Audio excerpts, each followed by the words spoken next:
Hey guys, this is part two of my previous video in response to Floyd Mayweather officially pissing away his career. Before the time cut me off, I was talking about how uh, fighters, well, I guess welterweights in this case were ranked higher, like Sugar Ray Robinson and Henry Armstrong, above fighters like Sugar Ray Leonard and Roberto Duran and Tommy Hearns. Um, my argument is that I feel like Sugar Ray Leonard, Hearns, Hagler, those fighters are better than Robinson and Henry Armstrong.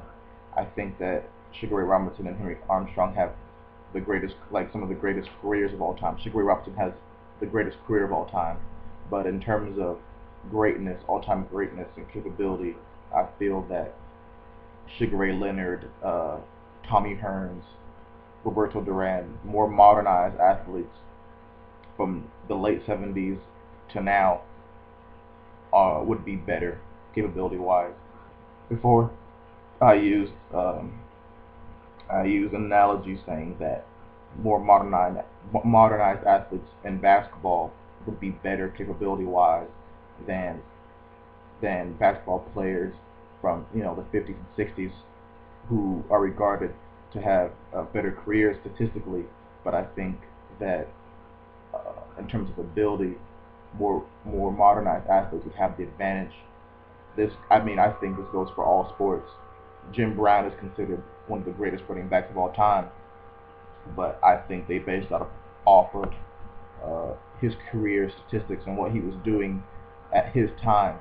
But I don't think that would translate to what he'd be able to do in today's game on the gridiron. If you go back and if I wanted to further dramatize my point and further stress it, I would say, I used Jesse Owens as an example in my first video. Jesse Owens is seen as one of the greatest track runners of all time, but I mean that's probably the best example I can use because his times would get smashed in today's track and field. Like he would be regarded as average or slow. People just get faster. But given the records that he broke, the medals that he won, they take those achievements and translate it into what he would do now. Like, oh, Jesse Owens found a time machine and came back now, he would do this, this, and that, but he wouldn't. You can't do it that way. Rocky Marciano wouldn't be 49-0 now. Sugar Ray Robinson wouldn't win all those fights. Uh, he wouldn't go on that winning streak in today's division in terms of welterweight and middleweight. Not from the 90s to now, not from the mid 90s and now with you know the welterweights and middleweights. Uh, that I mean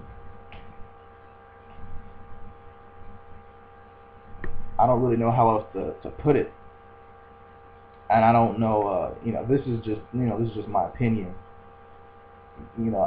Whether Mayweather's correct in ranking himself above the rest like that, I don't know. I want to see the way the rest of how his career turns out. I want to see how he finishes his career before I officially say, oh, he's the greatest of all time or where he ranks himself. I need to see what happens next personally. But I have to say he's off to a pretty good start. And frankly, I don't think that it's ridiculous for him to call himself the greatest because Ali was saying he was the greatest of all time when he was like 21-0, right after he beat Sonny Liston, and people thought it was the same thing. How dare he say he's greater than Joe Louis, who reigned for heavyweight for what was it? I don't know, 14 years. What was it? Joe Louis is the longest reigning heavyweight champion of all time, but the point is, people thought Ali was insane for saying that he was the greatest of all time when he was just 21-0, and he had won the heavyweight championship at the youngest age. But to say he was better than Sugar Ray Robinson, Rocky Marciano, Joe Louis, Walcott. I mean, people thought it was annoying, a loudmouth, somebody who talked a lot of stuff, continued to back it up. Sounds familiar. But the point is, when we look back at these films of Ali, and you see him call himself the greatest, the truth is that he was prematurely calling himself the greatest. And in hindsight, we're like, oh yeah, he's the greatest because we know how his career. We're looking back at the beginning, but we know how his career ended. Mayweather theoretically is prematurely calling himself the greatest, claiming that he's the greatest. But the truth is, he's on track to be the greatest. And until he could potentially be the greatest. If you don't think he's the greatest now of all time, then he's he's built himself. He's achieved. I think he's achieved enough to be able to officially prematurely call himself the greatest. If Ali was able to do that when he was 21-0. So I need to see the rest of Floyd Mayweather's career. But the thing is, when I'm looking at potential opponents for Floyd, I don't see them beating him. And it's like people want to go off of. I guess the general public determines who's the greatest or not.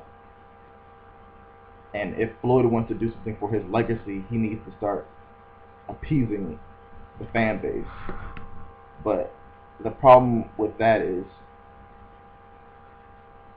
if you're going to allow the general media to determine who's great or not, people who are really smart critics, really good students of the game, you're going to be pissed off because Manny's been given this great status. Emmanuel Stewart, if you watch the Oscar De La Hoya fight, he said Mayweather, he's a great fighter, but he doesn't rank up there with Sugar Ray Leonard, Tommy Hearns, Roberto Duran. He's not up there with those guys yet. He's not of that cloth yet. And then after the Cotto fight with Pacquiao and Cotto, Emmanuel Stewart said, "Oh, Pacquiao I'm gonna have to put him up there with the all-time greats, Sugar Ray Leonard, Tommy Hearns, Roberto, those guys, those pioneers from the '80s, Sugar Ray Robertson, whatever, back in the '50s."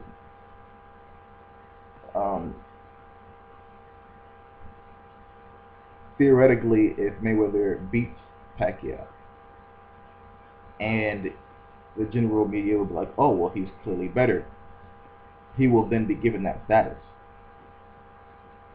And if you're someone who, heavily disagrees with Floyd being ranked up there with the all-time greats, are you going to go with the general media, or are you going to have your own opinion about it? This is exactly why I don't. This is why I don't. When people talk about, oh, most people think this way about who's all-time greats, I really don't. I don't care what most people think about the subject. I listen carefully to everybody else. I take everybody else's opinion into consideration because oftentimes they shape my own opinion. But the hell with what everybody else thinks. Don't just say that somebody's great because everybody else is the great. A lot of times people say Ali's the greatest because everybody else says he's the greatest. Whether he's the greatest or not, I'm not making a claim that he's not the greatest. Personally, I think he is. I think Ali is the greatest of all time.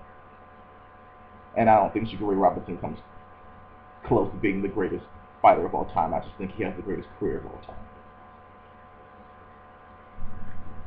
I don't think Emmitt Smith is the greatest running back of all time. I just think he has the greatest career in terms of running backs of all time.